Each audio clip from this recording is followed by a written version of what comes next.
Queen of the stitch, my girl Dana Dane. Hello there, my crafty knitters. Welcome back to the Knitted Oaks channel. Today, we're going to be talking about gauge swatching. Okay, so what is gauging? Gauging is very important to figure out how your knitted project is going to turn out in advance. So it's very beneficial. It can be tedious, but it is beneficial. More attention, and I did do my homework before I put this video together because I never really looked into what gauging was. I had heard of swatching. I had heard of doing an example of your project before, and I was like, why? You know, I could just read the pattern and we'll just do it in one shot. I was very much like that until I saw this scully, this lace scully that had like a leaf pattern in it. I think it's called Leaf It Beret.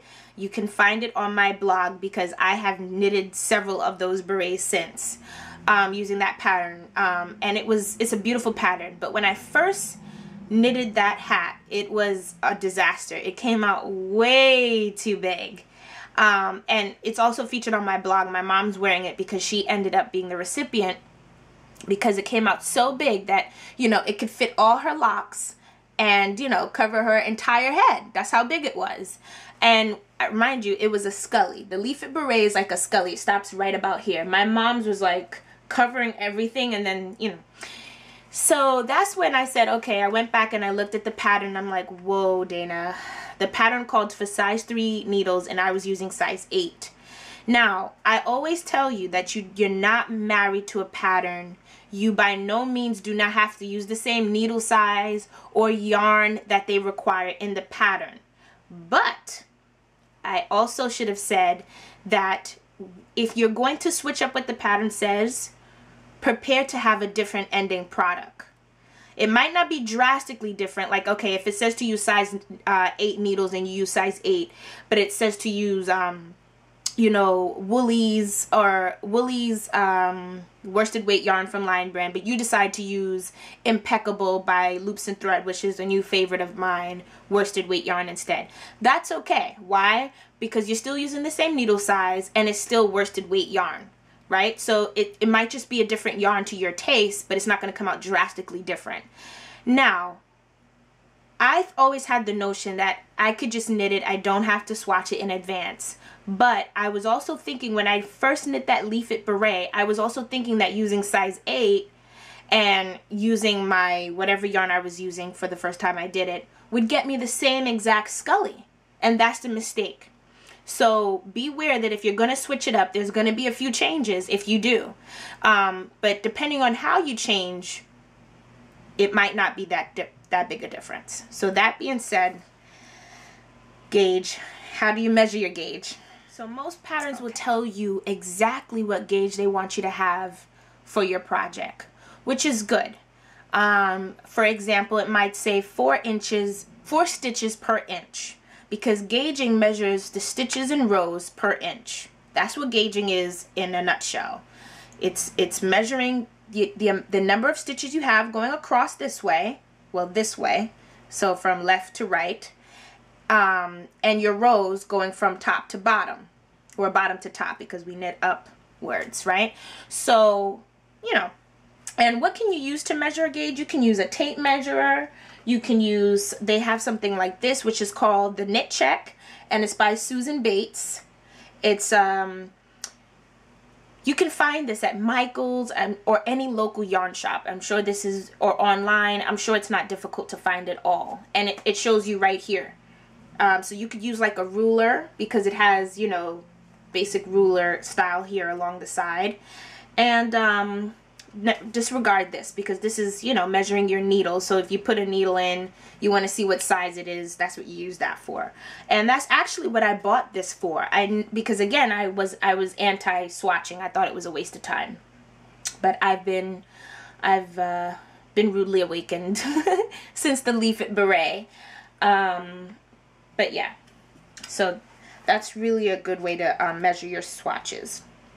Okay, so basically it tells you exactly how many stitches you should have, how many rows you should have per inch.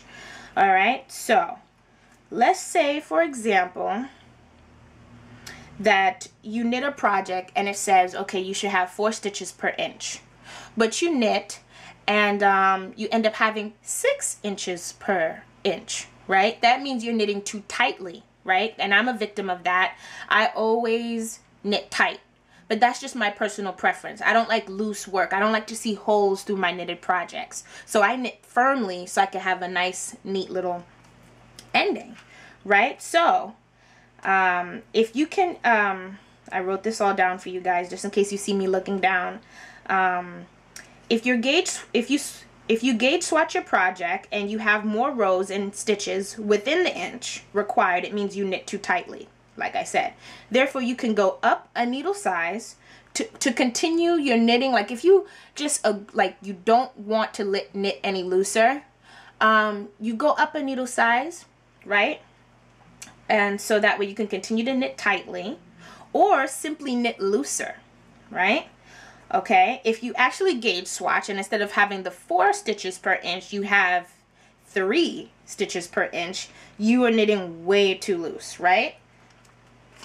So that means that you have to go down a needle size in order to knit within the required gauge. So I had this all written down for you. So that's enough of the rules and regulations. Like, I want you to know, guys, that I really I did my homework for this video. For the second part of this video, I'm going to actually demonstrate how to use the knit check on a swatch that I've done. And I've used this swatch in my previous video on how to block. So here it is. So I'm going to show you how to use the knit check to measure the stitches. How many stitches do I have per inch according to my knit check? So here we are. I just want to do a brief demonstration before I go, showing you how to use the Susan Bates knit check. You can also use any tape measure you have, or even a ruler, because as you can see here, it's just like a basic ruler on the sides of this. So I'm using my left hand because I don't have anyone to help me with my camera today. So I'm using my left hand so I can hold the camera steadily in my right hand. So I'm going to do my best. So we're going to zoom in. Okay. And okay, line this up neatly. Alright, so I hope you guys can see clearly the stitches within the 2 inches here. Okay, and we have 2 clear rows here. Okay, so let's count together. 1, 2, 3, 4, 5, 6, 7, 8, 9, 10. So we have about 5 stitches per inch, and in total that makes it 10 stitches every 2 inches. And we have 2 rows that fit within this department right here. And also, if you get a Susan Bates knit check, which I'm sure you can find at any Michael's or any local yarn shop, it tells you specifically what we discussed earlier about counting the number of your stitches per inch, and that's basically what it does. Okay? So I thank you so much for watching, and I hope that this was helpful. Alright, I'll see you in my next video. Remember, knitting is sexy.